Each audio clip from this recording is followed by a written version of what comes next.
अहंकार मनुष्य के पतन का कारण होता है। धन, दौलत, काया, सुंदरता के लिए इंसान को अहंकार नहीं करना चाहिए, क्योंकि परमात्मा की लाठी में आवाज़ नहीं होती। इसलिए मनुष्य को कभी भी अहंकार नहीं करना चाहिए।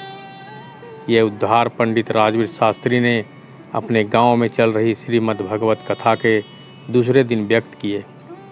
इंसान के बस में कुछ नहीं होता और उसका अपना कुछ नहीं होता है, क्योंकि जब जीव संसार में आता है तो मुट्ठी बंद करके पैदा होता है और जब मरता है तो खाली हाथ होता है। इसलिए भगवान ने अर्जुन को गीता में कहा कि जो इंसान कुछ भी लेता है वो यहीं लेता है और जो देता है वो यहीं पर देता है।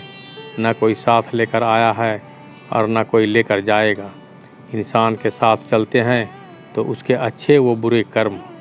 इसलिए हमें अपने जीवन को सफल बनाने के लिए हमेशा शास्त्रों की अच्छी शिक्षा ग्रहण करनी चाहिए, बुरे कर्मों से बचना चाहिए।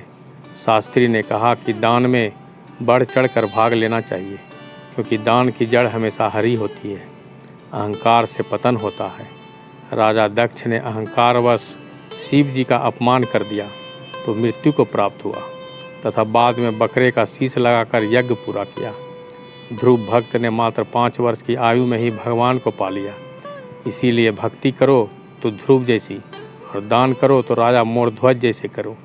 चाहे मनुष्य कितना भी बड़ा क्यों न हो, चाहे राजा हो, चाहे संत हो, चाहे ब्राह्मण हो या कोई भी क्यों न हो, कभी अहंकार नहीं करना चाहिए। अहंकार शब्द की उत्पत्ति संस्कृत के अहम अर्थात मैं से हुई है। मैं में केंद्रित होने वाला व्यक्ति अहंकार रूपी रोग से ग्रस्त होता है। जब बच्चा जन्म लेता है तो उसके भीतर इस रोग के कोई अणु नहीं होते हैं, लेकिन जैसे जैसे समय बीतता है वैसे वैसे बच्चे में प्रतिस्पर्धा का भाव प्रबल होता जाता है। कुछ अलग करने की, दूसरों से बड़ा होने दिखने की सोच मस्तिष्क पर हावी होती है। इसी से हमारे भीतर अहंकार का बीज पनपने लगता है। शुरू में तो यह भाव आवेग हमारे बस में होता है, पर समय बीतने पर यह इतना प्रभावशाली हो जाता है कि हम उसके सेवक बन जाते हैं। हमारे समूचे कायाकल्प की अहंकार पूर्ति से प्रेरित होने लगता है। अहंकार वह पात्र बन जाता है जो कभी भरने का नाम नहीं लेता। धन, पद, प्रतिष्ठा और यश पाकर भी हम असंतुष्ट और तृप्त रह जाते हैं। जीवन उस मरुस्थल के समान बन जाता है जिसमें अहंकार तृप्ति की प्यास मृग तृष्णा जैसी बन जाती है। अहंकार के बलवती होने से जीवन जटिल और संघर्षपूर्ण बन जाता है। अहंकार के मद में हम और अधिक गहरे डूबते चले जाते हैं।